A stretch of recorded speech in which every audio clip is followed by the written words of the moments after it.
Calling all beings, y'all. Let's get it. Put your hands together. Put your hands together.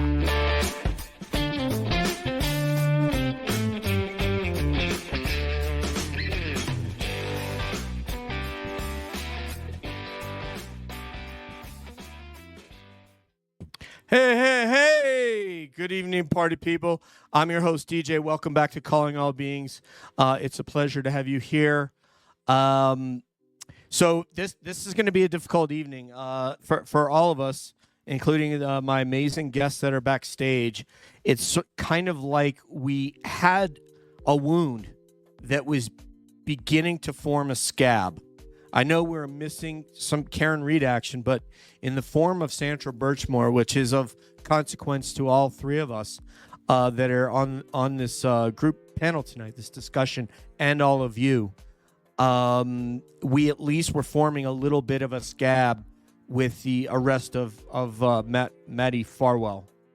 And then all of a sudden this happens where we find out about Enrique Delgado Garcia and him being killed accidentally or otherwise at the police academy, and it's ripping that scab off.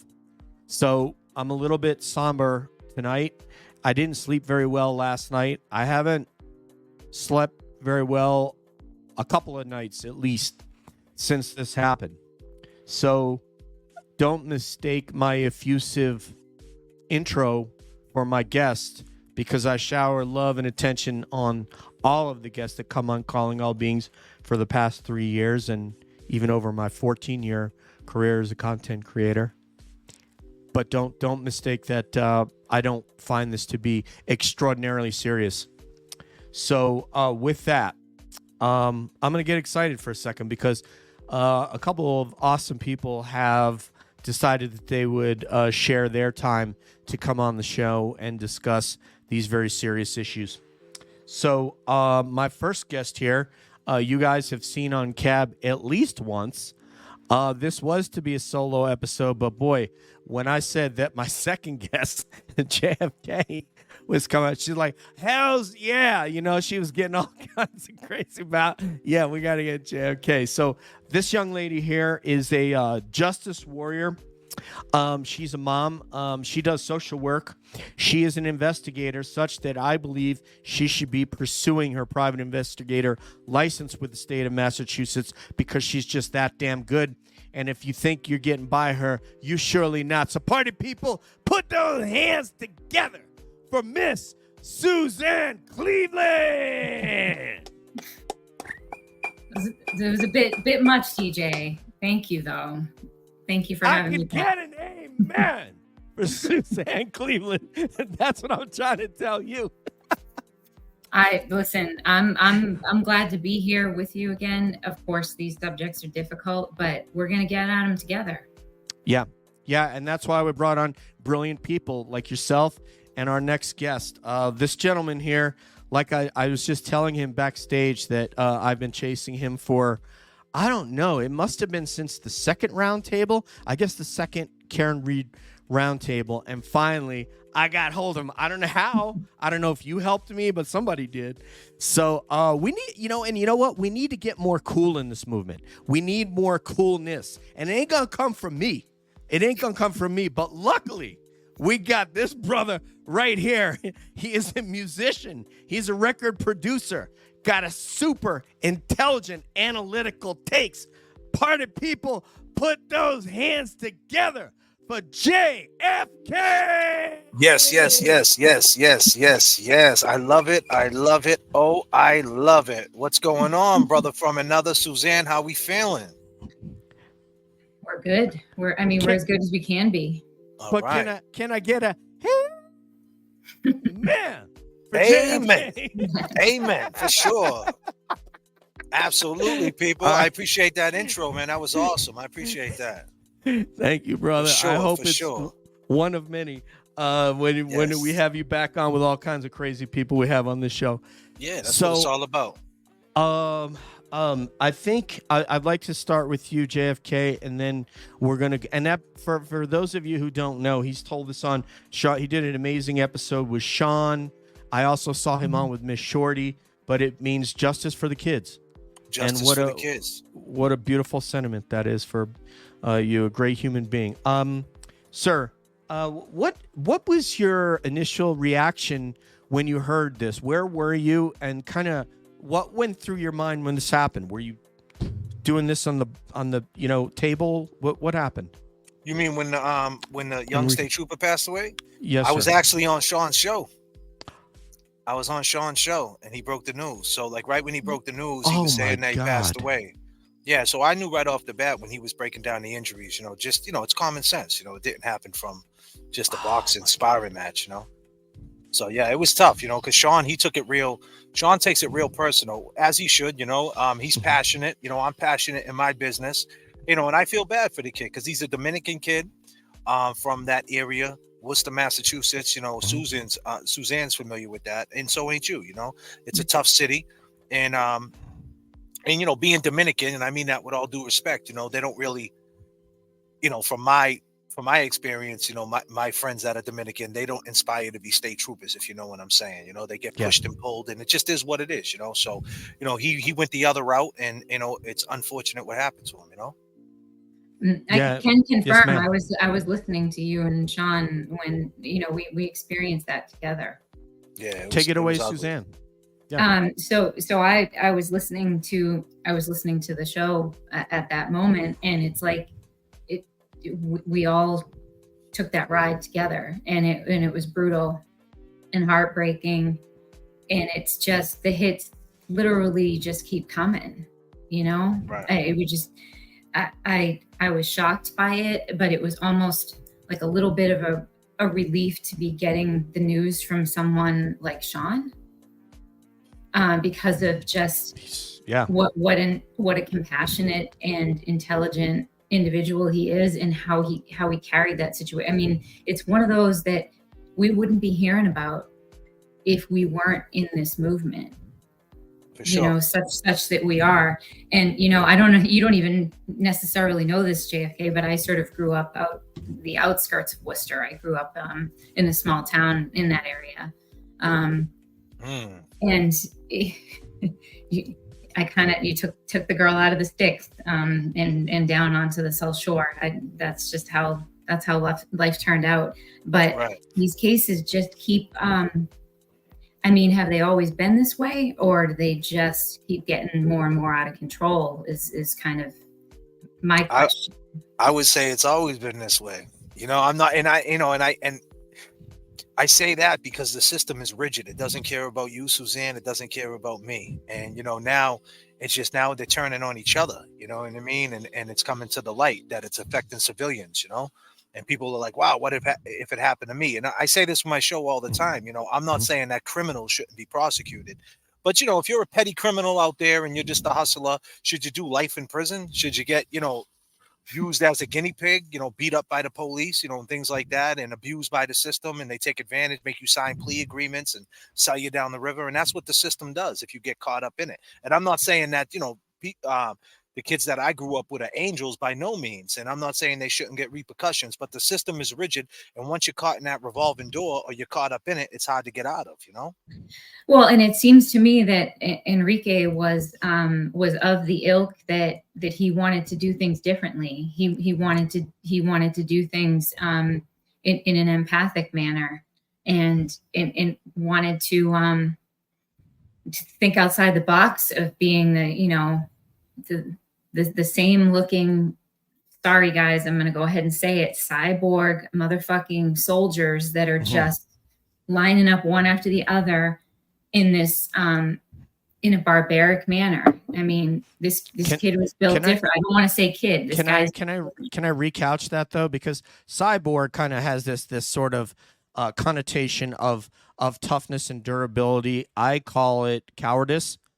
And I'm gonna offer grace to the recruits because they don't know what to do right now. They're at the beginning of their career and they're looking at, is my career going to And I agree with you. R23H Sean is just one of our greatest assets.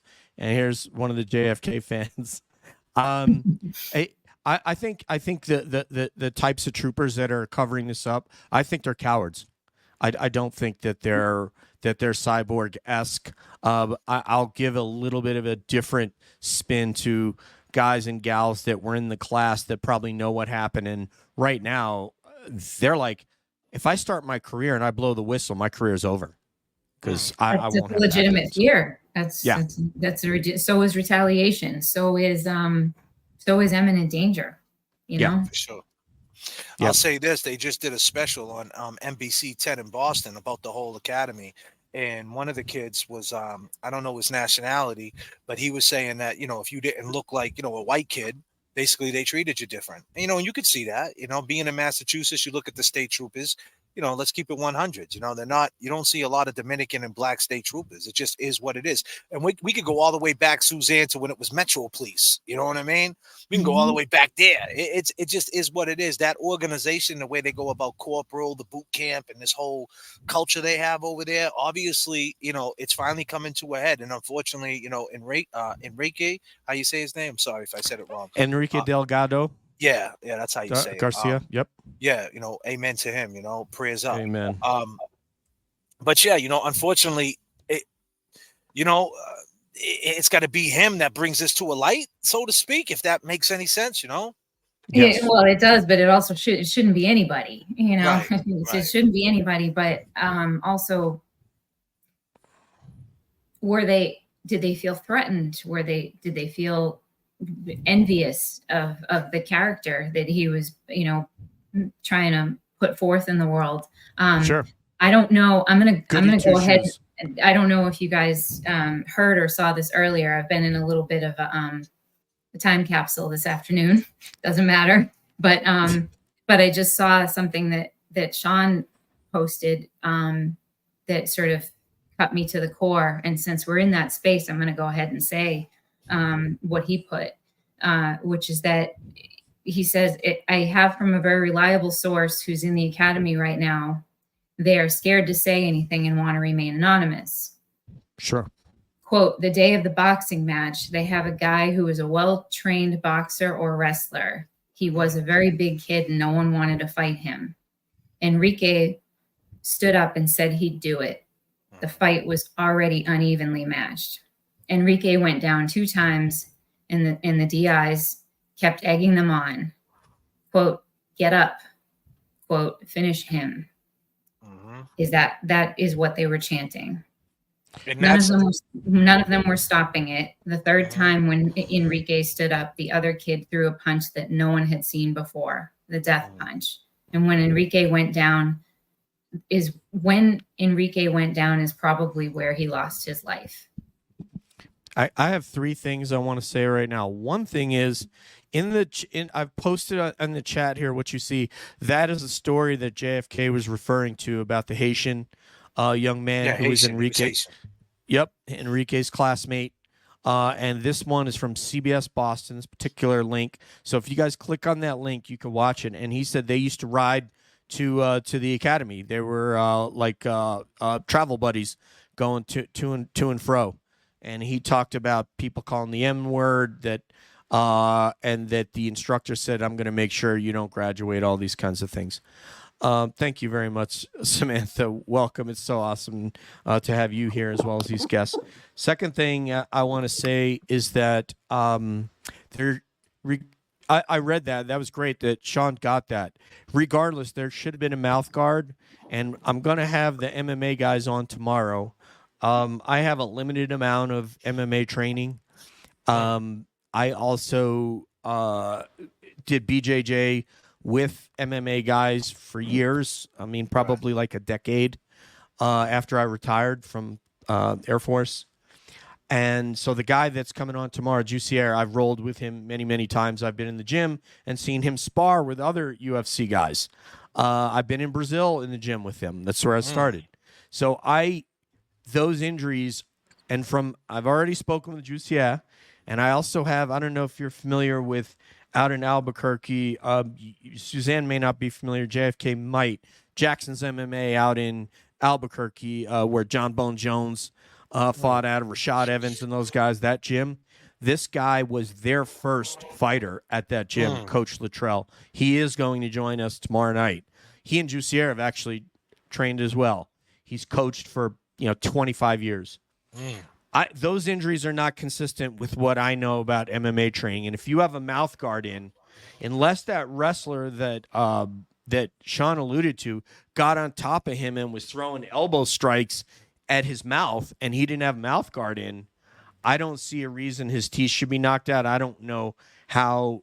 So I don't see this being what they said it was. I don't believe that story.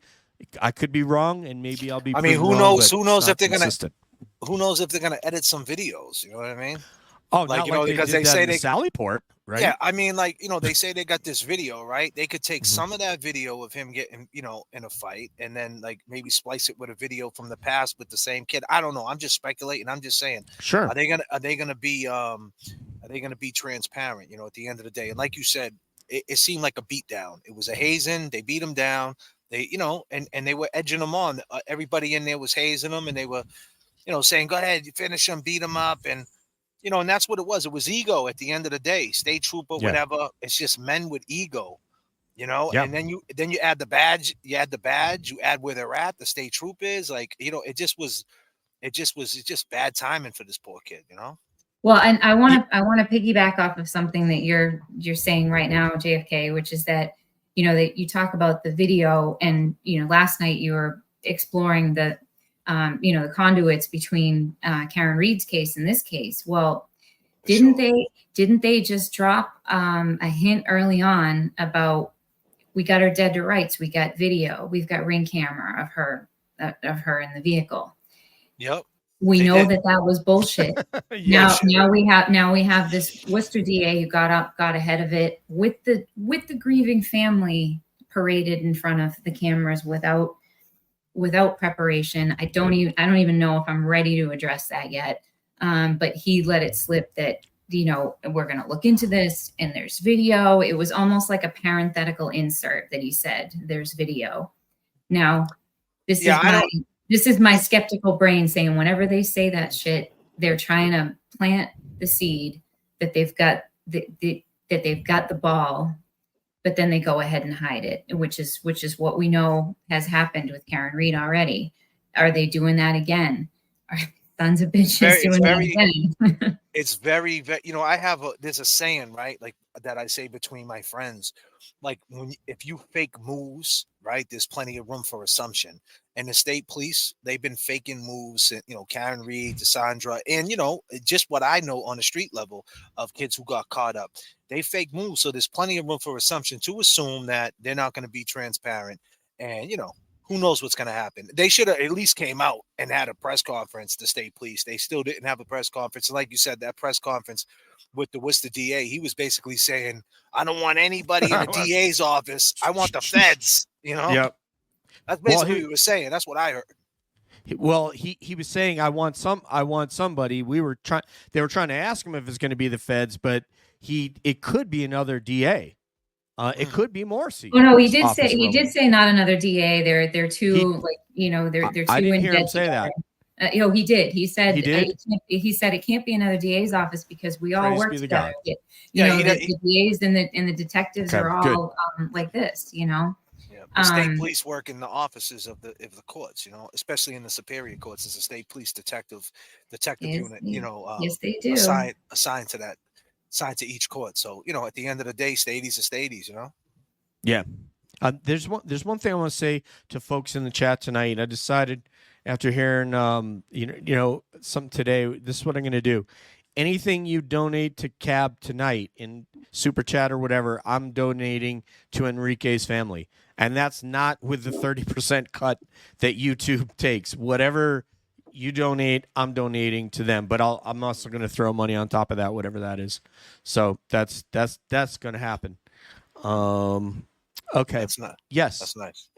And so please subscribe to JFK Show Off because he dope. Have you have either of you, I don't know if through sources in any of these three, I know Suzanne, in terms of Sandra Birchmore, has gotten a lot of information. Have you heard anything about any three of these cases on the street or anything, JFK? Anybody like that's being talking? connected? Yeah, just somebody that's talking. No, I mean, I haven't. To answer it, no. I think they're all separate. I just think that the way the Stadies went out and investigated the Sandra case and the Karen Read case, and now here we are with this case. This is what they do, right? This is how they move. They look at it that they're the state police. They're not regular police. They look at it like we are the state police. So you got, you have district court, you got superior court, right? You got regular town police, and then you got the state police. And that's how they feel. They feel like they're a bigger gang. They could do whatever they want. And we've talked.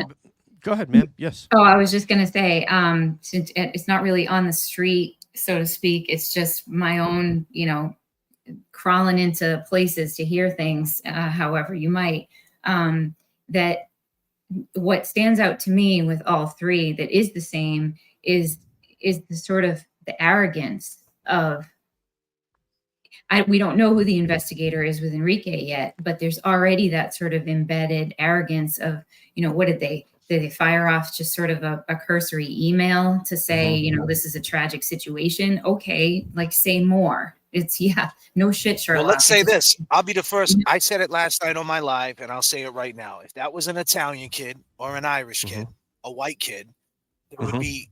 They would have stepped up already, and they would have spoke on it. There should have been a full press. The underbelly of Massachusetts. It is what it is. There's that weird underbelly. And me being in the hip hop business, being an artist going that way, I seen it for years. I came into the hip hop game in the 90s, 91. And believe me, I got called all types of names for it. And I still get called in 2024. And they say the W word, which is if you take the W off and put an N to it, you know what that says, right? So these white people think they can call you that W word, but in reality, they're showing their racist ways. They can't control their dialogue. And in these little towns, I say it all the time. You got Canton, you got Stoughton, you got Worcester, you have what's close to Worcester? Right next door, say Fitchburg. Yeah, Fitchburg, right there, like Central Mass, right next door. Then you got Lynn, you got Revere, you got Lawrence, you got Lowell, and all these little places surrounded Fall River, Brockton. You got the white guys who can't control their dialogue. They think, well, if I'm from Fall River, I'm better than the Brockton kid. If I'm from Lynn, if I'm from Revere, I'm better than the Lynn kid. If I'm from East Boston, I'm more better than the Lynn and Revere kid because I'm from East Boston, dude. I'm really from Boston. Yeah. So it's this mentality that these Massachusetts people have, the one-up game, and then you add a badge and a state trooper hat to the mix. Oh, come on. Oh, well, you make an excellent point, JFK. And first of all, I want to say, whose ass do I need to kick for calling you that?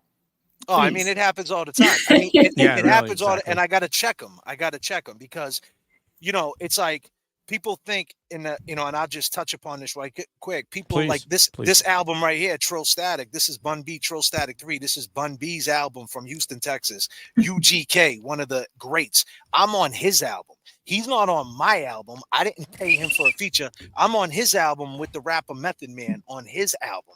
What's up? Like, you know what I mean? Like real stuff, like stuff that a guy from Lynn, Massachusetts should, like, how do I get there? How do I end up there? So my point is, just because you're not Jay-Z or you're not like a millionaire in Beverly Hills doesn't mean if you're in the music business, you're not doing your thing. And so right off the bat, these people just put a stigma on it. They put the age stigma on it, the color stigma on it, where you're from stigma. And that's the first thing they can do, because when they run out of logic, they take a shot.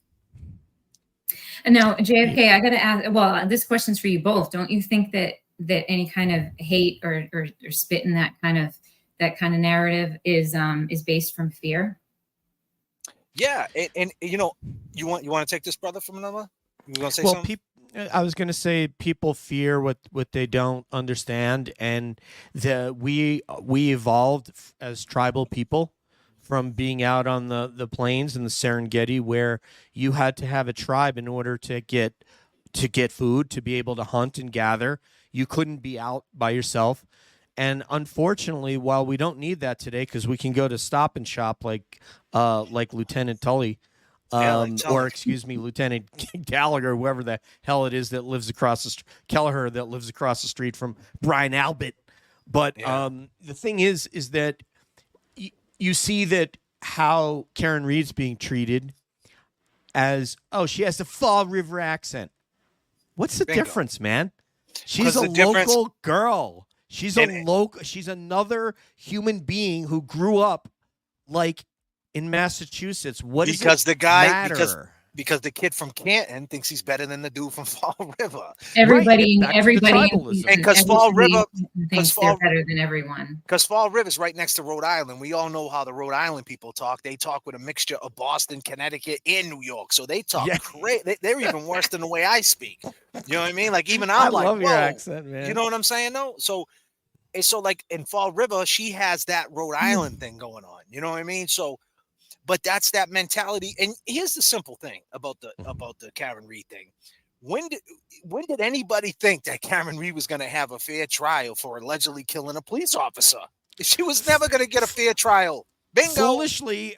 Foolishly, maybe people outside the community like me did. And then I quickly realized after watching that it wasn't.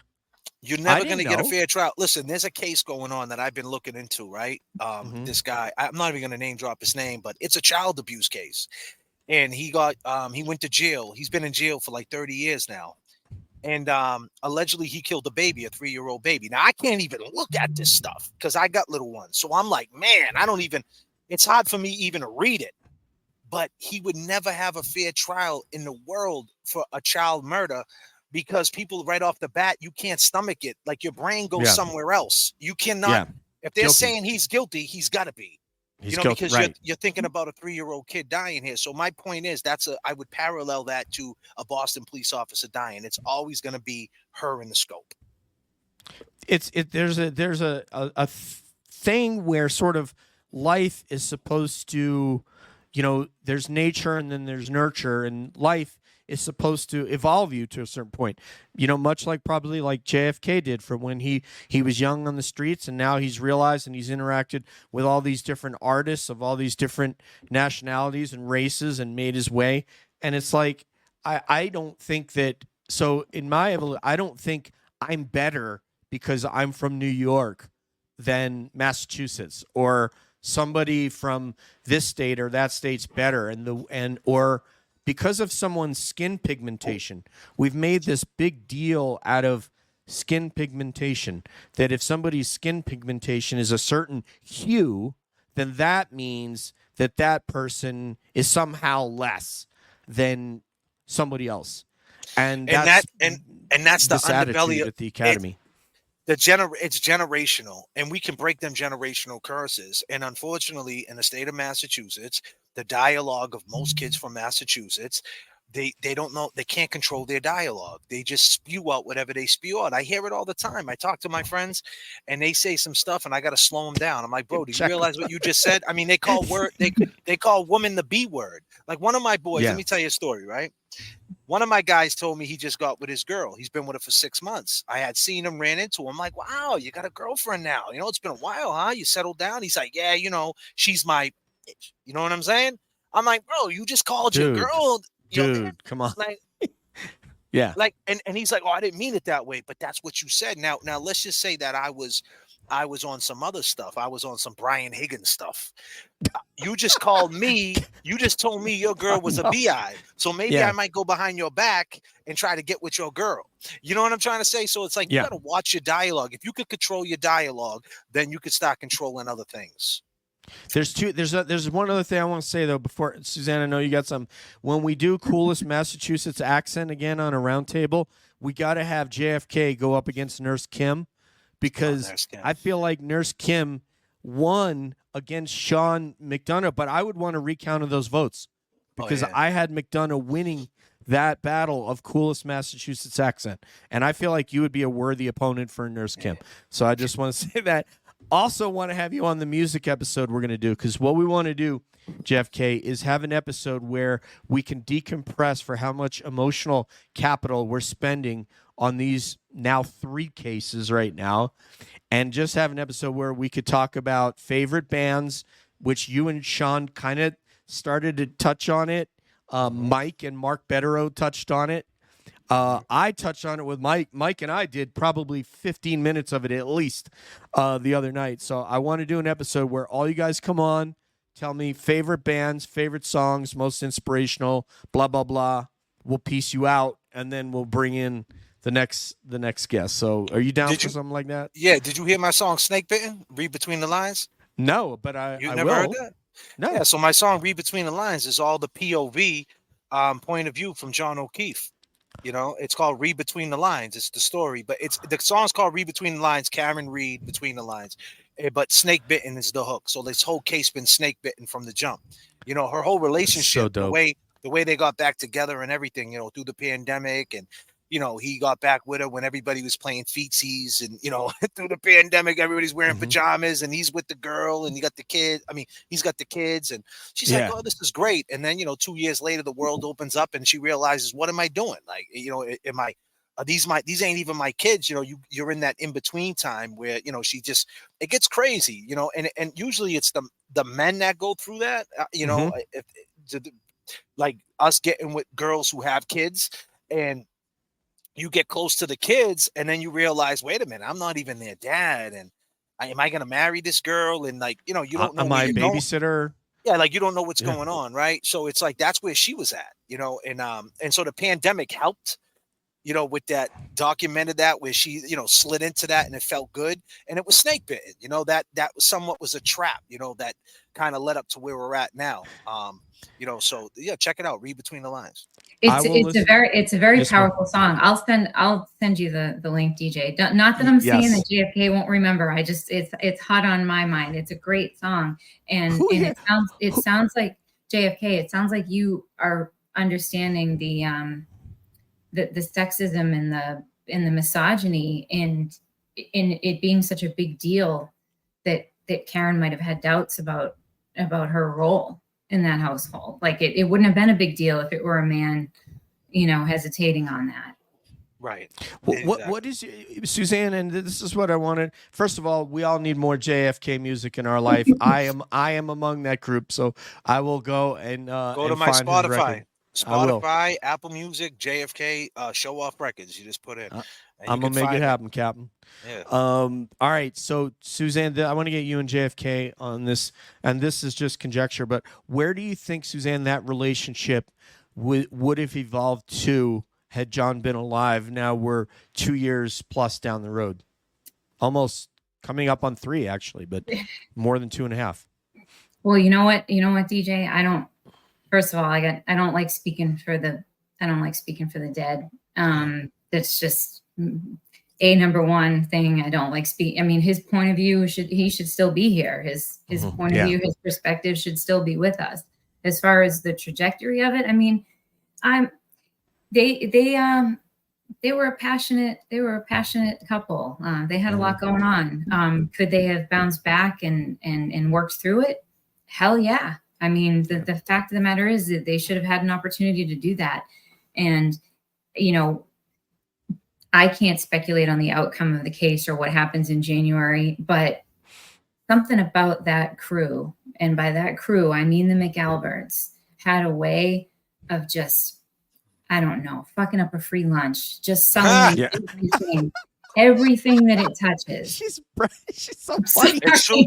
Susanne, it's funny that you say that. Let me just jump right there. It's funny that you say that, because when they was at CF McCarthy's, everything was fine. As soon as they got to the waterfall, everything went to shit. They're a poisonous bunch. I mean, I just feel like once they got their their talons in the crap, I don't know what it is. I don't know if it's jealousy. I don't know if it's, you hate your own freaking mundane lives, so you've got to muck up everyone else's. Well, because some people like keeping dirt between people. That's just what they do. They like keeping dirt. They try to keep themselves clean by pushing dirt on other people. I call them stooges. They think if I go to you, Susan, and say, hey, brother from another mother told me that, you did this and you did that. They think that you might want to hear that, right? But in reality, you're looking at it like, why are you telling me this? And that's the type of time they run off of. Or are you telling me that like the guy I was seeing said I was his blank or whatever, so that I would be like, oh, well, then you and I should hook up immediately then. Sure. Yeah. Obvious. Yeah. It's wild, isn't it? It is wild. Here's one from our moderator, who I don't know why she doesn't have a wrench, because I went in YouTube the other day and checked. I love Susanne. Also remember, she may be because she couldn't have kids and maybe made peace with that. Most certainly,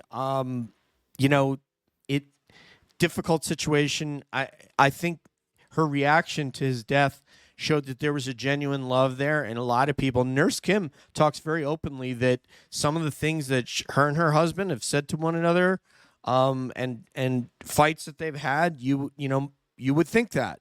And there's a lot of couples like that. Nurse Kim going crazy? No way. She said, "Yeah, no way. Her, nah. We can't imagine.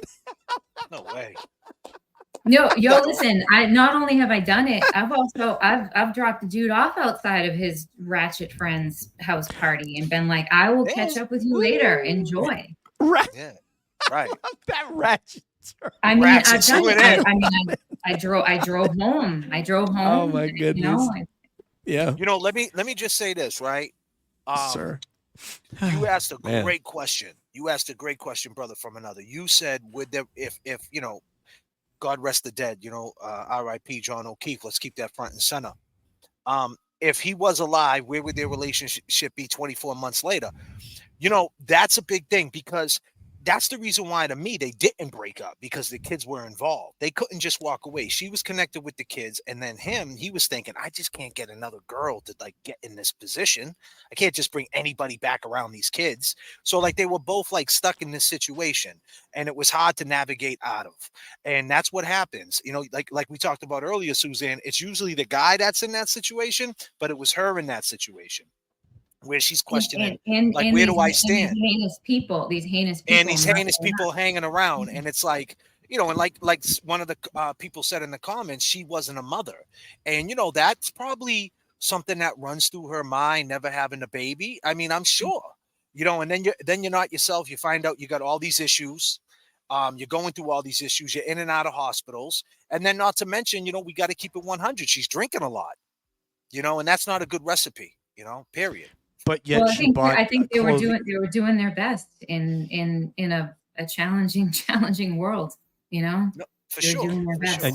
But yet she, as you alluded to on your show, JFK, she bailed Paul out of jail. She bought clothes for the school clothes and so forth for the kids, because obviously she had to be making a significant amount of money to have a $900,000+ home.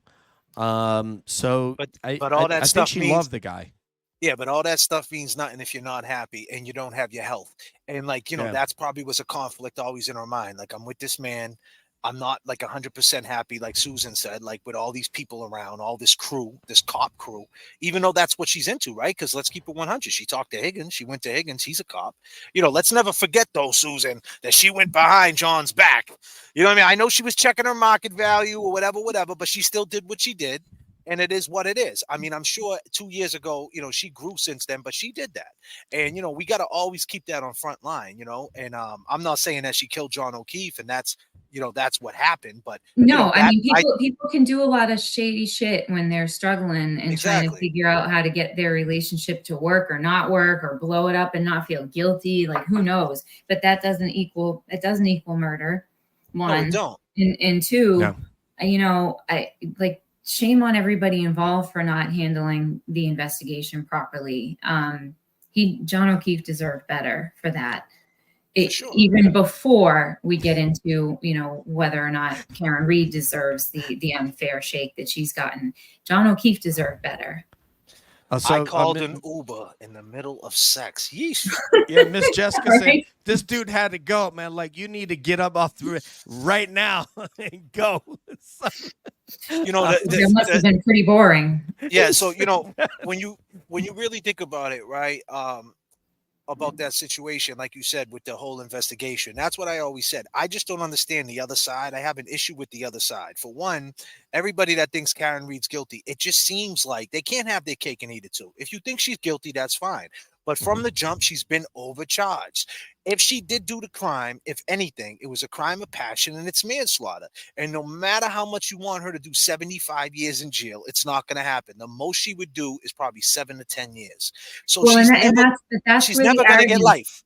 that's where the arrogance comes in, and it's the same force in Karen's case, in Sandra's case, and now in Enrique's case. Is, keep it cut and dry. Don't jam anybody up. Look the other way. They weren't going to devote the time and the resources to actually look into it properly. And not only did they get so cocky with it that that they were already cocky with it because Sandra's killer had gotten away with abuse and murder for an even more extensive period. And they had already written it off. The state police and the DA's office had already written it off. They had already done their worst and pushed it aside. They were not expecting the day of reckoning that just happened recently. But in the wake of that, they already had a script. They already had a program for what would happen, when John O'Keefe died. Yeah. It was just like, you know what? We're not even going to break a sweat on this, much less actually, handle a proper crime scene. It's just laziness and arrogance. And that whole dialogue about, not mildly inconveniencing Brian Albert. I mean, wake him up. So let me touch, since we're right there at that in that window. Just keep in mind, right? 12:45. The case is simple, right? If you go look at my live last night, right? Suzanne was on there. If you look at my live last night, I show how the truck backed up out of 34 Fairview, and how you can just see right there on the front lawn. If that's not enough. But let's just talk about Jen McCabe. She's seen eyes. It's very simple. She sees eyes 12:27. She sees him pull up, right? Then she goes back into the party, and then she hits him up. And then there was a phone call at 12:29 that she says he never picked up. We don't know if they did or not. Then at 12:31, let's just say she went back in the party. She texts him back, "Hey, pull behind me." Then whatever happened. 9 minutes went by. 9 minutes went by. 12:40, she's at the window. 12:45 is the last time she had eyeballs on him. And she said she seen the car drive away and she seen the truck outside. We all know 12:36. Okay. But all this is going on. He's calling the phone, asking for directions. 45 seconds first phone call, 34 seconds the second phone call, which they're saying it was directions. I don't believe that. I believe they were talking some other stuff. That's just me. But like I said, but when Karen initially called her up and said, "I don't remember anything," she didn't say, she didn't say, "What do you mean you don't remember anything? You were there last night." She said, "Oh, really? Let me call Julie and see if he walked home with Chris," right? But she knew he didn't walk home with Chris because you seen him in front of the house, right? So, right there, that's one of the biggest lies. And I truly believe I really believe that Karen didn't remember anything. It was like the last thing I believe was the waterfall. And she said, "Oh my God, maybe he got hit by a plow. He never came in the house. Let me call you back." And then when she called Karen back, the biggest mistake was when Karen picked up that phone call and entertained everything she had to say. And, not for nothing, Karen just is one of them people that if you put things in her mind, based on what I see, she's just gone. She's just, 0 to 100 gone. "Oh my God, Jen. And that's what she wanted. And that window was right there. And, so what I'm saying is at the end of the day, there's so many instances in this case that you could just rip apart and say, "Well, what about this? What about this? What about that?" And come on, there's just way too many not to know that she's innocent. That's the thing. I don't even want to entertain that it was a crime of passion because it's a duck, right? For sure. I'm looking at it and it's a duck. Thankfully, Suzanne sent me the photos of John's injuries, not just the injury to his arm.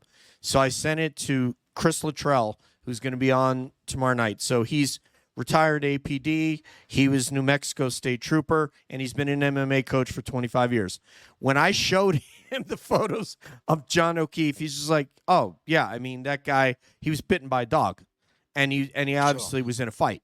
I mean, we're acting like this is a question, like this is something that we really need to use a whole lot of energy, and I need to like have a bunch of carbohydrates and pasta because my brain is going to be working overtime to figure out what happened here. This is not this dude being hit by a Lexus. It's just not. There is no evidence that is organic in nature that proves that she ran him over with a Lexus. All of the organic evidence is evidence that is in her favor, including, oh, where the hell's that library video? And just as such, Sandra didn't kill herself. Enrique didn't get accidentally knocked out in a training. Same thing. It's right. The arrogance of like, okay, you people just don't get it. I've heard this from. I've probably leaned in too hard on some law enforcement officials or friends, people close to me, and asked questions where they've said, there's a lot you don't know. That dismissive remark always pisses me off when there's a lot you don't know. Well, you know what? That was said to me maybe 2.5 years ago, and I made damn sure that I would know by the time I was done looking into these cases. Yeah, you're right. There is a lot that I don't know. Why don't you educate me so that I don't have to educate myself? But I made it a point to educate myself, and that's why I'm second time on this show, because I've got a lot of knowledge now.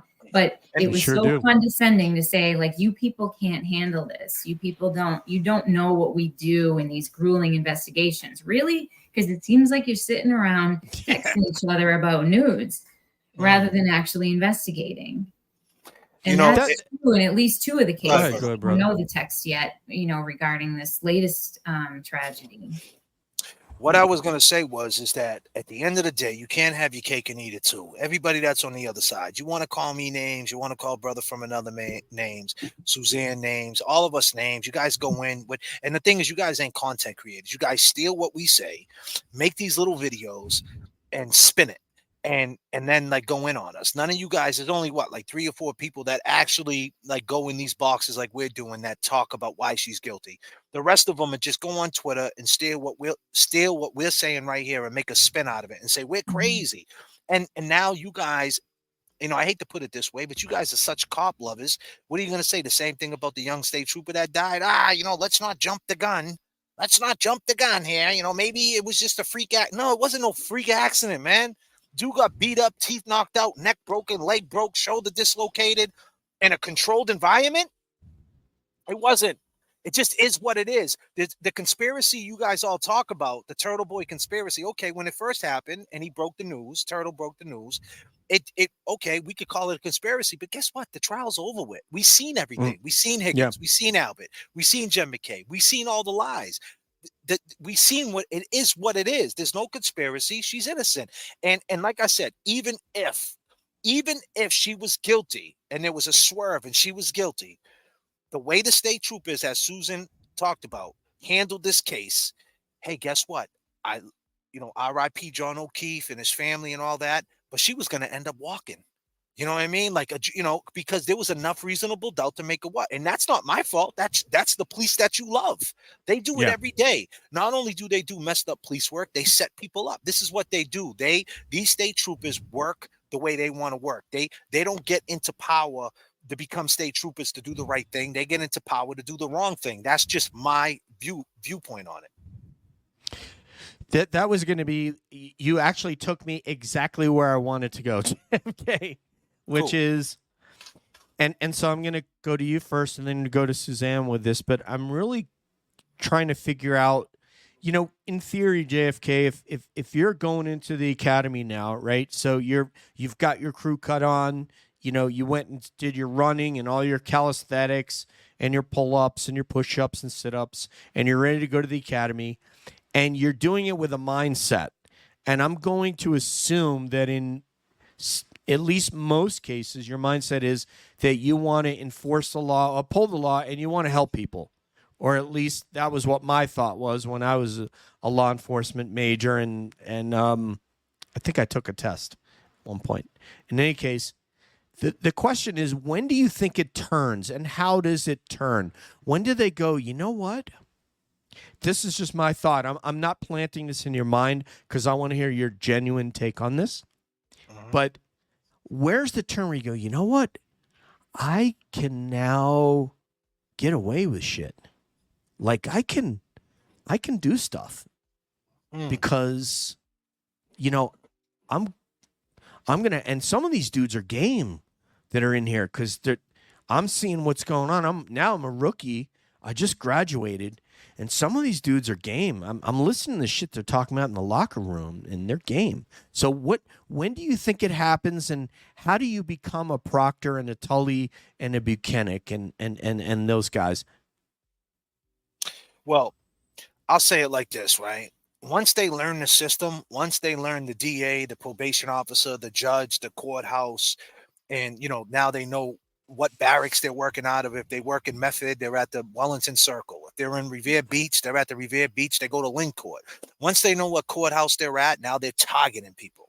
Now they say, okay, we're going to drive down the Linway, and we're gonna go after the people who look like they're on drugs, and we're going to set them up, and we're going to violate their rights so we can get drugs off them, and we're going to put them in court. And now I know if I go to court, I become a witness. I got overtime and this and that. Now I put this kid on probation. Now I know he's on probation. Now I'm going to target him again. When I see him again, I'm going to try to hitch him, arrest him, get him on a probation violation so I can show up to court again for a probation surrender where hearsay is admissible. Hearsay is admissible in a probation surrender because it's not your right. You know what I mean? It's a privilege to be on probation. So they violate you there. And then and at that point, you're like, all right, I'll just do my probation time. And you'll do your probation time. And the crazy part about it is you end up signing a green sheet to do your probation time, and then you go to trial for the other case that you got arrested for, and you get found not guilty or they dismiss it. And then you're sitting in jail on the probation surrender. The time you put in for a probation reconsideration, you come home. So it's like they practice these things. Once they learn the system and learn how to manipulate and move things around, that's when they say, hey, we can get more money to do this, and we can violate people. And they know where they're going. And then they know they got that look. They got the hat. They got, they're in the state cars. They know they're more, they're authoritative. They're like, it's like a great white shark, man. You know what I mean? Like they know that they run it. You know what I mean? They know they run it. You're an apex. You're an apex. You see a statey, like, let's keep it 100. If a state trooper gets in back of you in Massachusetts, you're like, oh shit, a statey's in back of me. That's just, they know that's there. They run off that power.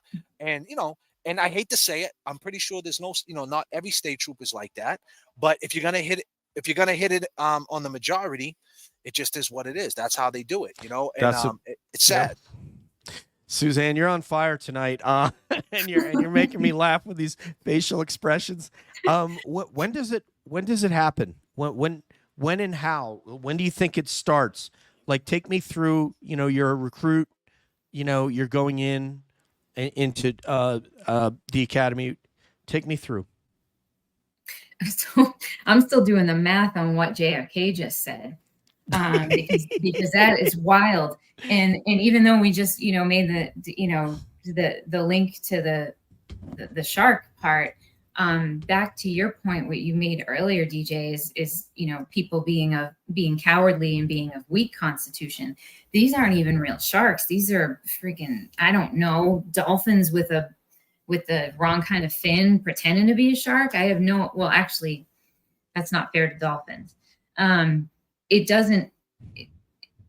I think that somebody goes into it, and this is just as somebody who's not in law enforcement at all, somebody goes into it with the mindset of moving up the chain because they've already maybe got a beef, got some kind of ugliness within them. I'm not talking about the majority. I'm just talking about the ones that we see end up in these situations, because I don't think it's the majority. No. But that disturb that's already there mentally, that you go into it so that you can become more powerful, so that you can rectify it against the outside world. It's very powerful against, the impressionable. I mean, one of the things that I think Sean was either tweeting about or maybe talked about in a show is there was some kind of statement about compliance, in the Mass State Police. It was something about, obeying and compliance. Mhm. And it was basically, it was a harrowing statement that was, on the doors that you go in and out. It's basically saying, if you think you have a thought about something, you don't. Your ass is ours for the duration. And okay, I get it. It's a paramilitary, it's supposed to be, hardcore training situation, but don't we want young men like Enrique who are bringing something to the table that was more than just being another one? I'm sorry, this is going to be really rude, but when I think about the ones who were on the stand in the Karen Read case, I call them the hot dog boys. And I don't say it because, first of all, love bald men. I have no issue with that whatsoever. But these guys all look like they came out of the same package. Much, Susanne. I'm talking about Proctor. Oh, sorry, I'm she talking didn't mean about, me. no, I'm talking about Proctor and Tully. I'm talking about Paul. I'm talking about Trooper Paul. They all look like they came out of the same package and just don't have a single thought that isn't unified amongst them. And it has nothing to do with having a bald head. It has to do with, their mentality. But why didn't they embrace having, somebody come into it with new thoughts, with an empathic point of view, somebody who actually had an eye on helping victims and advocating for people? That's some earth-shattering shit going into the Mass State Police. It's actually a really powerful point of view, and they may not have wanted that. They may not have wanted somebody coming in and shaking things up, and creating some new blood in the department. Well, here's the thing. Do we want state troopers, man? Like, after seeing what just happened, do we want these type of people like on the streets? These are the ones that are running their boot camp. So obviously, think of how many states went through that boot camp. To say that it's not the majority, and I don't, I mean this with all due respect, to say it's not the majority, I have to disagree. I'd have to say it is the majority, because once they put that big hat on and they jump in that car, they're stadies, man. They're not state police. They're stadies. They think there's something. And, and at the end of the day, you're just a man. You're just a man. Yeah, well, and this is a little bit tangential. I don't usually pay attention to the chat, but I just saw that Miss Jessica said that she knew the Farwells. That's right. And it rang a bell in my head that both of those mofos tried to be state police. Why they didn't make the cut, I tried to FOIA that. I don't get answers. I don't get the answer. So, but neither of them made the cut. And I have asked for those records. So they just ended up getting stuck being Stoughton PD. And we know what they did. Yeah. Jessica was an EOD in the United States Army. Served in Afghanistan, and thank you, Jessica. And I'm sorry that you knew them. Yeah, they were a supporting unit to Jessica's EOD unit, which, as we all know, is a job where you can literally get blown up on any day that you go to work if you don't disarm bombs correctly. So, yeah, thank you, Jessica. I've had the pleasure of getting to talk to her a little bit about her career and her advocacy. And you will see her on CAB here, I think, the week after Nurse Kim. So, yeah. Oh, I can't wait for that. I can't wait to see you, Miss Jessica. And thank you for your service in that. It is wow. Everybody's getting a front row seat to the rigid Commonwealth of Massachusetts. They're getting a front row seat to the corruption. Like I said, the states figure out the system. Once they figure out how rigid it is, you become a certain way. You're exposed to it. It's hard to turn off. Once they get that it's the same thing. Once you get handcuffs put on you, it's hard to turn that shit off. It's hard not to be paranoid. It's hard not to look at a cop and think that he's no good. It's hard to turn. I know kids that I do thing called DYS Untold, Department of Youth Service. I talk to the juveniles. And that's what I focus on. Wow. I don't really like talking about jail, because jail is just like, it's a fine line between glorifying it, and I don't want to glorify jail. There's nothing cool about jail. Nobody asked to go to jail. Nobody stepped up and say, "Hey, can I get 10 years, Your Honor?" No one did that. So, but the juveniles, it's so easy to lose a kid from 15 years old to 21 years old. And as men, as boys, you know, a lot of mothers that I'd seen growing up, you know, we turn like 18 years old. Hold on 1 second. I'm gonna throw me on mute 1 second, because I got this All right, crazy bro, fire. man. Got this fire engine. He doesn't want to put us on blast. No, he's making some amazing points, and I don't want to disrupt his flow. Yeah. Let him go. Yeah, we had some ambulances flying by, and I'm outside. So the point is that from 15 to 21, you know, I always say they should make a 3-tier system with kids. They 8 to 21, you're a juvenile. 21 to 28, you're a young adult, and from 28 on, you're an adult. You know, it's science. It's a scientific fact that your brain really ain't grown until you're like 28 years old, for one. But you know, as a boy, a man, most mothers, when we turn 18 years old, our mothers say, "Get out the house." They stop parenting. And you know, just because you was with us our whole life doesn't mean you can't become a deadbeat when we're 24 years old. Hey, Ma, where you at?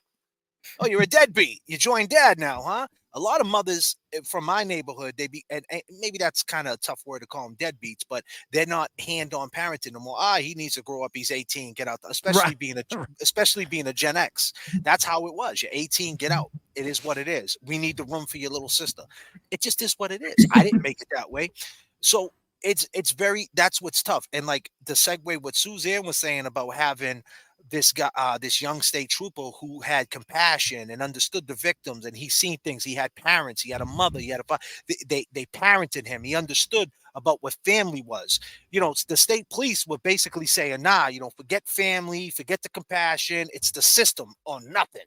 You know, and the problem is that he worked in the system, and he's seen it from a human perspective.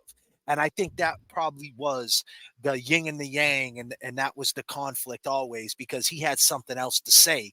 And maybe they, like you said, they didn't want him to speak. You know what I mean? And so, you know, that's how the system works. And it's a rigid system. And once you get in that system, whether you're a police officer or whether you're just a person who's been, like I said, I talked to these DYS kids, they end up going to college, you know, they graduate high school in DYS. And they got a certificate, and then they end up going to college, and then they're in a college dormitory, and they're looking around. They think they're going to get set up, and they think someone's going to steal their honey buns. You know, it's like, what's going on here? It's hard to turn off. So if once these state troopers get a taste, or any police officer gets a taste of that, it's hard to turn off. That's all I'm saying. Yeah, Sean actually alluded to that. He talked about how it starts with, you know, you're busting somebody and you see, you know, $100 on the table.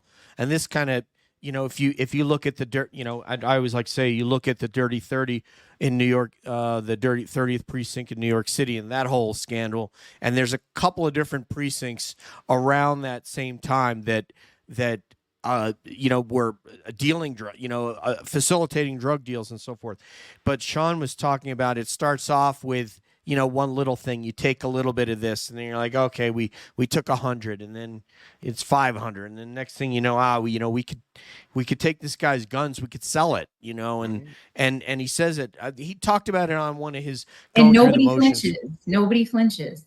You know, right. You do a little bit more here, and you know, a little more there, and like you said, with the weapons, nobody's flinching yet. So you up the ante, right? Let's keep it going. Steak tips, right, in Canton. He tells that story about the steak tips that some idiot police officer. Just imagine. I want you to think about this mindset for a second. Both Susanne and J.F.K. You're a police officer in Canton, and you were breaking into a catering facility such that people have weddings and bar mitzvahs and all these kinds of things, and you're going in the freezer and stealing steak tips. Like, what are you, like, what level, what intellect level, you know, do you have to do that? Then the woman mounts cameras. You don't make the fact that she's put cameras wherever this person was entering, and then films the officer doing that, and then calls the fire department, calls a fireman that she knows in Canton because they were co-located with Canton PD, and says, this officer is stealing state, and they kept the guy on. It's like you said, up in the How? ante. So JFK was showing a clip last night on his show about I don't know where that officer was that went into the went to a woman's house party to apprehend her for loud kids or whatever, and went to breach her doorway and was in her face. And when she said, no, you don't have permission to come in, I got this, she was trying to say, we can talk outside. And the moment that you're speaking to right now is this officer pushed his way in the door and said, this is my house now. You want me to play that video? That's the mentality. Yeah, if you man. can play it. Yeah.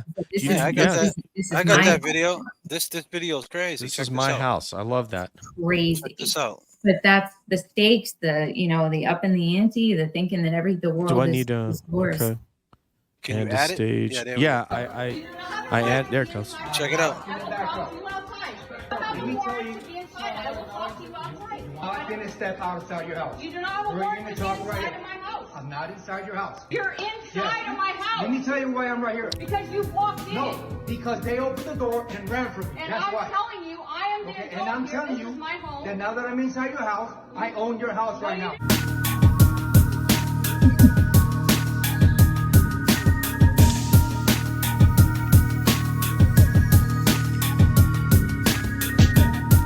Enter to my home now. You're in my house. I am telling You're you. in my house. Oh! Oh! Oh! Kids crying. I did not touch you, bro. I didn't touch you.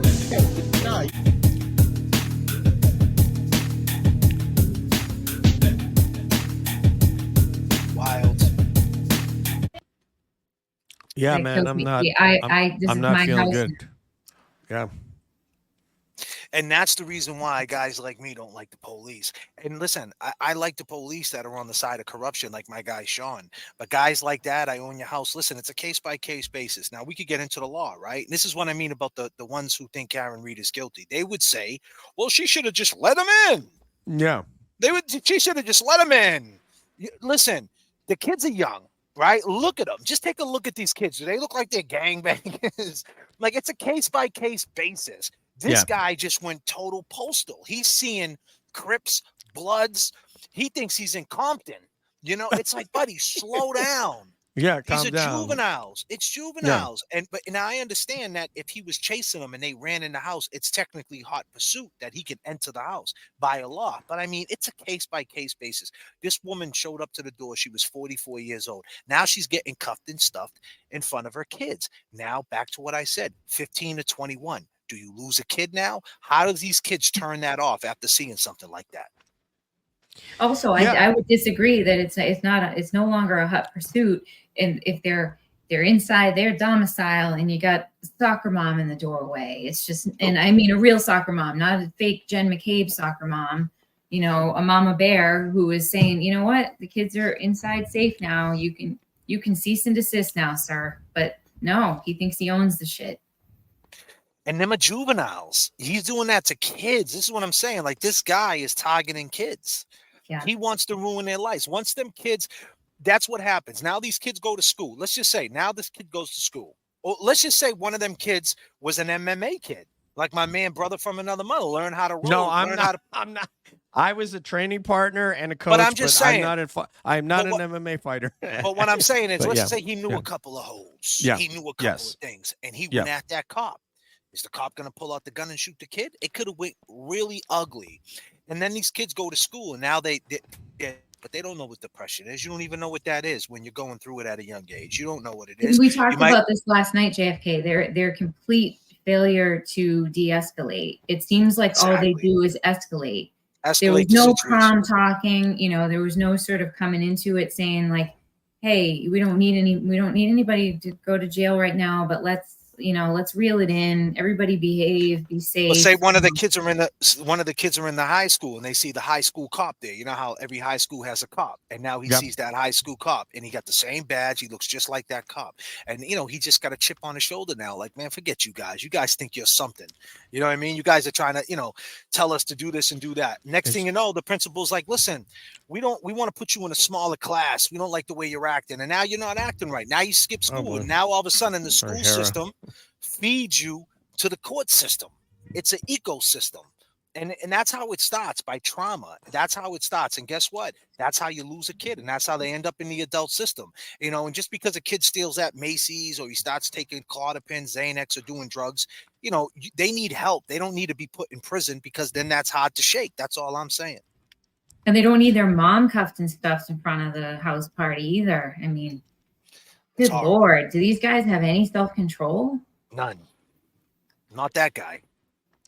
Once again, Hera has decided to make her appearance. Nice. Hera, okay, girlfriend. She's smooth.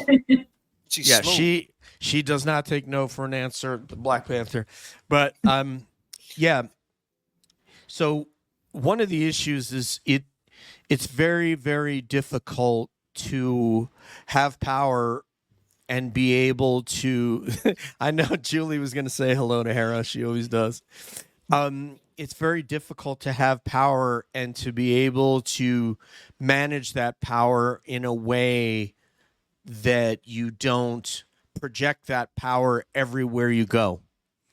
As you would imagine, Navy SEALs and Delta Force, when here's Hera again, when they're out in the community, they have to do this all the time, right? Because, somebody gets smart with them, somebody in a parking lot, someone has an attitude, and this person's been through the kind of training that would make the police academy look like a child's play date. When you talk about, a member of SEAL Team, a SEAL Team 6 or a Delta Force operator, the Mass State Police Academy looks like, oh, this is like our day off. This is like, a day to have fun compared to that. Sure. So they don't carry themselves. They don't carry themselves like that in public. I mean, the Delta Force guys, they keep it under wraps. I've hung out with them in Hawaiian shirts, just chilling out and not even talking about anything. You can tell they've got something. Yeah, they won't. Yeah, they definitely won't be talking about ops when they're around civilians. That's how or you know just even what they know, fake, or even what they can do. They keep, they're on peacetime. But let's make a parallel here. We have officers that have seen and some horrific things happen, but they refuse to come out and talk. They're seeing things that are illegal. They're seeing murder. They're seeing, in this case, we just talking about something as simple as B&E at a stupid a woman's catering facility. But the guys that are aware of, for example, Sandra Birchmore's murder, or aware of that John O'Keefe was not killed in a car accident, and they know because they had to frame that up. In the case of the SEALs, and I've pointed this out on the show before, so forgive me, those of you in the chat that have heard this. Eddie Gallagher, the Navy SEAL, was reported by other SEALs because when they were over and they were doing takedowns in Afghanistan and they saw him shooting civilians and killing civilians that were not aggressive to the SEAL team that was making that hit. And he was report other SEALs. And I've said these guys are not afraid to shoot people. These guys are guys that can commit acts of violence in the name of military operations. It's necessary. But you don't do it against the law of armed conflict, LOAC. And they saw Eddie Gallagher breaking LOAC protocols over and over and over. And that's when they reported him. And that's when he went to captain's mast. I'm not going to get into the rest of it because it can get political and what happened to Eddie Gallagher. But yeah, go ahead. Do you have something, J.F.K? Yeah. No, go ahead. Okay. So that is when you see something, say something, and when you're seeing illegalities that are of egregious nature, and as I'm saying, SEALs are not demure. They they fire more. These guys fire 1,000 rounds a day, especially if you're one of the let's just call them upper echelon Army and Navy teams, because all SEAL teams are not necessarily equal. There are some upper teams, and Army has some teams as well. These guys are firing 1,000 rounds a day. So for them to dime out one of their own means that what that person did was over the line. And something very similar happened. I don't know if you guys know this story, and the names escape my mind at present, but there was an Army SF guy that was encamped with Navy SEALs, and 2 SEALs attacked that guy and killed him. And both those guys went up on charges. So if you see something that's illegal and you're serving the public, it's your duty to say something. And if you're ostracized and you need to go find a different career, then you need to go find a different career. If you find that your value system does not comport with those with which you are surrounded. And now, how about just having a value system, for fuck's sake? Right. We got stuck there. Right? With those guys had to work through in order to report a fellow SEAL is beyond a big deal. You know, it's beyond a big deal, because they had to realize that this was, you know, somebody who had their skill set, not only had their skill set, but had gone through, you know, all of the mental and emotional and physical warfare to get to where they were. So that for them to push through it is a huge deal, and not to be taken for granted. These guys seem to be willing to, the ones that we're talking about in Massachusetts, seem to be willing to give away the farm for no goddamn good reason. Yeah. And to, you know, practiced at it like it's old hat, you know? Yes. They think that blue line, well, the SEALs are also considered a blue, so to speak, and that there's some military parlance in there. But when it comes to that level, when you see somebody doing something, you're just like, dude, I can't sleep because I just seen, you know, somebody who they, you know, get shot in the head that shouldn't have been shot in the head, that wasn't doing anything. I just can't let that go. And I saw it, and maybe they would have let it go if it would have been one time, but it was too many times. You know, I'll say this. They're just willing to let it go. I'll say this. You know, I told my friend one day, he's like, hey, do you believe in karma? And you know, for a long time, I believed in karma. I used to say that a lot, cliche, karma will catch up, blah, blah, blah. But, you know, if there was a such thing as karma, why does little babies get cancer? You know, do they got karma?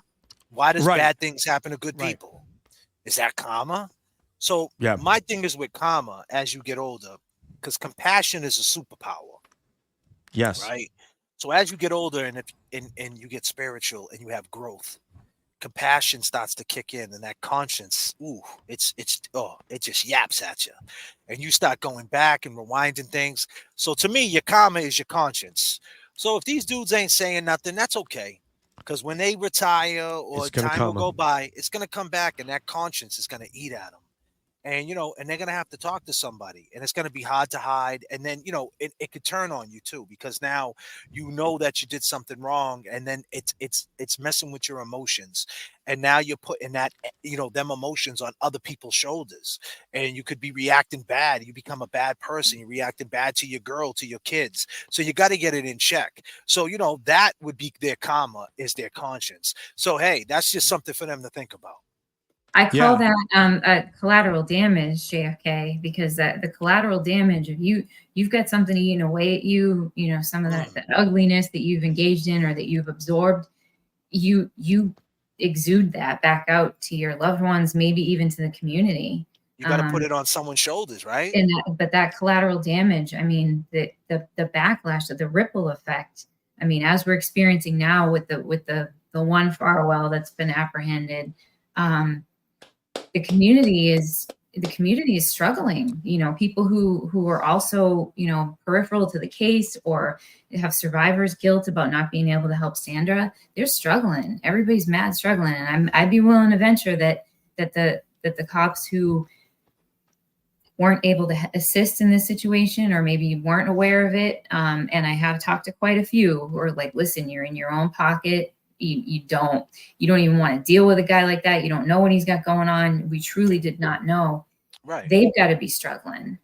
You know, the collateral damage is huge. There's no way to get around the pain that is caused by somebody's monstrous behavior like that. No, you're right, and that was well said. That was very well said, Thank you. Yeah, for sure. thank you. You guys are Suzanne. You're amazing. What you've the genuine emotion that you feel when you talk about Sandra is something that it touches my heart. And I'm so glad that we've become friends and that I get an opportunity now to speak with you and hear your thoughts because like I told you the other day, you need to take some Suzanne time because you're shouldering a lot of this burden and Sure. we're here to share it with you. This gentleman below you, the meathead who is to your, I guess your right on screen, that's me, the bald guy. Yeah, exactly. All right. That God only made so many perfect heads, my man. Yeah. Mine ain't one of them.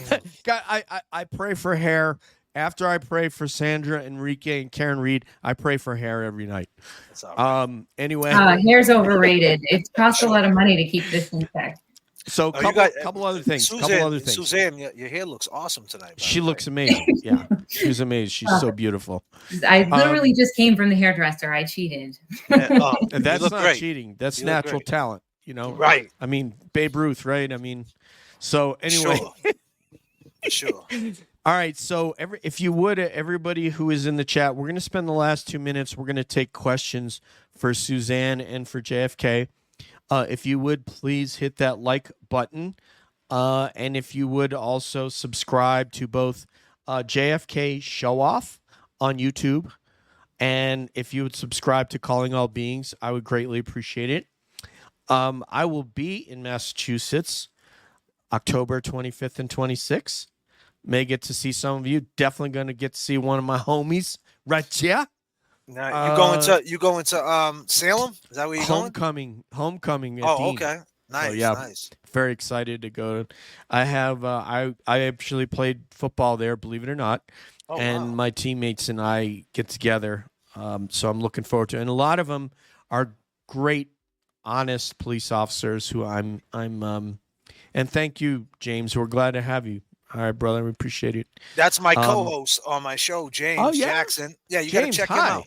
Yeah, you got to check him out. Welcome. Yeah, Bienvenidos. you gotta have him up on CAB one day. He's got a lot of insight too. I'm you know what?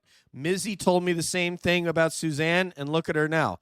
She's just like driving the bus on all these. I'm so glad that we had her on. So James, James and I talked last night. Yeah, James, you are welcome to come on the show. I would love to hear your insights as well. for sure. So yeah, what if you have questions for Suzanne and my friend here, JFK, please throw those in there. The one of the things I was thinking of how what we lost is, and I know that in this case, these mass police instructors, state trooper instructors, found this untenable that you had a black man with a very Jamaican accent, but just think of how he could have served you in the community. Just think of the force multiplier, Haitian. Just think of the force multiplier that he would have been going out talking to schools that maybe had a heavy, even let's say Caribbean population amongst that high school. And you had this guy going out doing recruiting visits.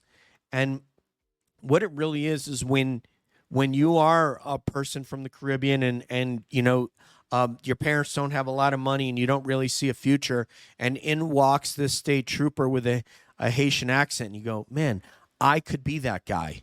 Bingo. You know, just like, you know, look at, there's a UFC referee named Mark. I can't remember his last name. Mark. He was an F-16 pilot. He was a Thunderbird pilot. He flew with the Thunderbirds, which is basically the Blue Angels of the Air Force. So, you know, imagine him going on trips with the Thunderbirds, the Air Force Thunderbirds, and young black kids saying, I can be a pilot. I can be that guy.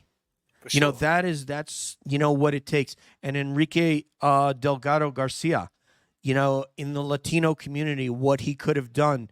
And these two folks that are on the panel with me are aware of all the big populations of Latino kids, and particularly there's even a subset are Latino kids of color that have different struggles because they struggle. They don't sometimes fit in the black community because of the accent, if they have a very heavy accent. Now, how do I know that? I've attended black symposiums with the Air Force, so that's where I've heard that before, of somebody who's a black person but has Like a when you go into very the South, Latino when you accent. go in, when you go into the South, like it's more like in certain parts of the South, it's more just black and white. There's no Mhm. Spanish. You know what I mean? Right. And so it just is what it is. But like Dominican and Haitian, Dominican Republic and Haiti's right next to each other. And Yes. if you're Haitian, you look black, and dare I say Dominican, some of them look black too. And Absolutely. the way you got to look at it is if you need a kidney or you need something, who cares what their color is? We all bleed red, and I That's know right. that's the cliche thing to say, but I mean, people just need to get over that. What color anybody is, or and I Yeah, think that given that they may not, is individuals like Enrique would have been a true asset to the that's what I community. mean. 100%. But I want to tag on something that JFK just said because it's prescient. None of you probably here will have heard of this person apart from Julie, but his name is Jim Semivan, and he used to be the director of field operations for the CIA. So what that means essentially is there's a lot of CIA officers and analysts and intel guys and gals, but he was the head of the folks that actually went out to foreign countries as an undercover agent. He was that guy. He was their boss because he came from there. And he had a very, very prolific UFO experience in suburban Virginia with his wife that included them coming into his home. And he went to CIA and told his bosses and was interviewed. Jim Semivan said about this particular topic, about skin pigmentation, he says, I don't know why there's such a thing as a race. I don't know what a race is because from a DNA standpoint, we all have the same DNA. Fact. So we're the same species. No, that's It's a like fact. deer. Deer don't go, oh, well, this is a white-tailed deer and this is a mule deer. I mean, it's a deer. But we're some all things, the same unfortunately, thing. in It's just Massachusetts, skin. Unfortunately, in Massachusetts, there's some things don't change, right? I always say it, like caskets don't change, airplanes don't change, and some things don't change in Massachusetts. It's always going to be like that. But what he's saying is it shouldn't be because we're not different wishful, races. and That's a construct. What I'm saying there's no is such thing. No, and you're right. Yeah, but and I agree with but that. there isn't. We're all the human race, one race, the Right. human race. But That's what it. I'm Yeah. saying is, it's like in Massachusetts, believe me, that's why there's no big music scene in Massachusetts. Because we can't get over ourselves. It's the one up. We're a spoiled state. We got the Celtics. We got the Patriots. We got all these beaches. You could go from one side of Massachusetts to, drive up to Portsmouth, New Hampshire, New England, drive to Maine, drive to the Berkshires. Drive 2 hours out. You got all these different places to explore. Most people in their cities, if they're from Salem, they stay in Salem. They don't even venture out. It's just like we're spoiled. It's just it's a weird energy out there, and it's just been like that for years. And until you leave it, then you understand. That's just the Massachusetts thing. And he's dead on about that. I mean, my family is I'm from north of Boston. My family's all from north of Boston, and I catch shit for living south of Boston. Like I'm off the planet, or I'm some kind of degenerate because you live over the bridge, and it's like, oh, you live too far. It's like I live 30 minutes away. What are you talking about? It was nice knowing you. Yeah.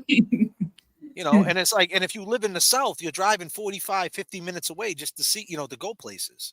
You know what I mean? In Mass, everything's 15, 20 minutes away. Lynn to Revere to Boston, Boston to Dorchester, Dorchester to Quincy. Everything's right there. Bang, bang, bang, bang. And yet people don't even experience like I'm not saying everybody, but I'm just saying the attitude is I'm from Andover, you're from Lawrence. Oh my God, he's from Fall Lawrence. River accent. Stay away from Lawtown. You know what I mean? Yeah. He's from Lowell. Yeah, and Canton's better than everybody. Yeah. Sure. That's what they think. It's just the way it is. It's just the way we didn't make it that way. It's just the way it is. It's a beautiful place, beautiful people. I can't wait to come back. I'm counting down the days. Sure. I'm not inside a month yet, but it's getting close. So I can't wait. And we're together. We're going to make a difference. We are making a difference. Oh, yeah. We are having an impression. They know that we're here. And so with that, we're going to let my two guests just talk about what they have coming up, and we are going to close the show tonight, but I want to obviously give Susanne and JFK an opportunity to pump up whatever they have going on or coming up. Go ahead, Please. Suzanne. No. Well, mine's going to be short. Don't worry. I have whatever you all tell me I've got coming up. I mean, Oh, nice. Calling all DJ beings. Yeah. DJ knows. I mean, I was today years old when I started getting on camera and talking to you all. I'm not a creator. I'm just an accidental activist who's trying to make a difference. I love it. And a couple people have recently asked if I could talk more and on screen and on camera, and I agreed, and here we are. We're talking a couple months, so I don't necessarily have anything coming up, but I'm embracing that, especially with the most recent development of last week. I mean, we were all still recovering from some of the shit that was going on in Sandra's case, and trying to collect ourselves for what's the next move, who's the next person to go down, how are we going to get ready for January, and the Karen Read case, and then Enrique died. I mean, we were JFK, we were forever bonded, and me being on listening to Sean's show, driving home from something, and you guys breaking that, I felt it. I'm tired of feeling this, this heaviness, this weight of what is going on. So I can't let that go. So if somebody wants me to talk more or help out, I'm going to do it. I just don't know what that schedule looks like. Right. If we can get on and talk about music, that would be dope. Okay, so hey, you're going to bring some cool back into this state. I know you are. Nice. You're damn right. So that's what I think. What I'm going to try to plan that. You guys have seen those tweets go out today. So since I believe it was LJ let me know that Saturday night Turtle Boy's not broadcasting. So maybe Saturday night I'll do the music thing, have everybody come on for a few minutes. I mean, you don't need to be there for an hour or whatever, but just to talk about their favorite music. So are you guys down? No, I appreciate that, Julie. I'm going to get that I'm going to get it in the show notes. All JFK stuff that will be in the show notes. So, and of course, Suzanne's, what she's got will also be in the show notes. So are you guys down? If I do a music episode, are you down? Yeah, I'm down. I just got to check what's going on Saturday. If I can jump time in there, if I got time, I'll jump in for sure. It could be Sunday too. So I'm going to check with you content creators and try to base it on the preponderance of you, if who's available. And if the most people are available one night than the other, I'll do it that night. But I really want to just lighten the mood. I want to talk about favorite bands, favorite concerts, favorite music, favorite artists. And one of the people I want to hear about the most, based on his conversation with Sean, is my man J.F.K, who's in his Mount Rushmore. And Suzanne, too, because I don't know who's in Suzanne's Mount Rushmore. Yes. So don't tell me now. Because you got to save it for the show. All right, love?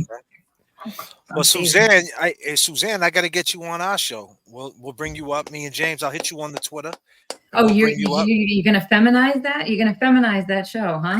Yeah, it's cool. Now we get to, get a perspective, and you know how I do it. I open up the phone lines and I get crazy. So, we'll see. I have a topic. I'll run it by you, and we'll go through some footage and some stuff, and we'll just talk about what people want to talk about. You know what I mean? It's easy enough. Consider it a date. Oh, for sure. So let him talk more about what he's got coming up, because I'm paying attention. Yes.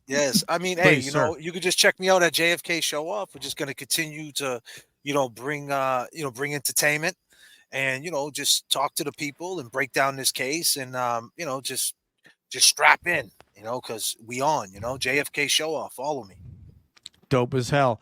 So yeah, I will seek out your link. Your links are they on your YouTube? About where are all of your links at, so that I can locate? Yeah, so them at for JFK Show, at JFK Show Off, I got a link tree in there, and you could, on my bio, and it's got everything. It's got my Spotify, my Facebook, Instagram, all that good stuff. It will be there, because this will be out on podcast tomorrow, so everybody knows that you can subscribe to Calling All Beings on pod.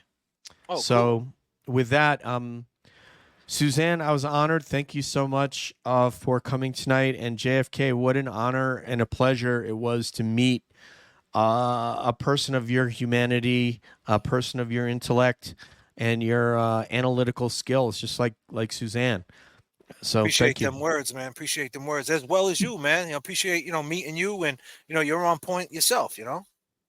Thank you, Susanne. I'll be talking to you tomorrow, buddy. Yeah, it was an honor. Thank you guys for having me. We'll talk Thanks. soon, people, for sure. Peace. Peace Thank and you, love. everybody. Peace and love. For everybody in the chat, thank you so much for hanging out and motivating us. On behalf of Susanne and JFK, this is DJ saying peace out. One love. We'll see you down the road. And as always, we wonder what's up around the bend. Nice.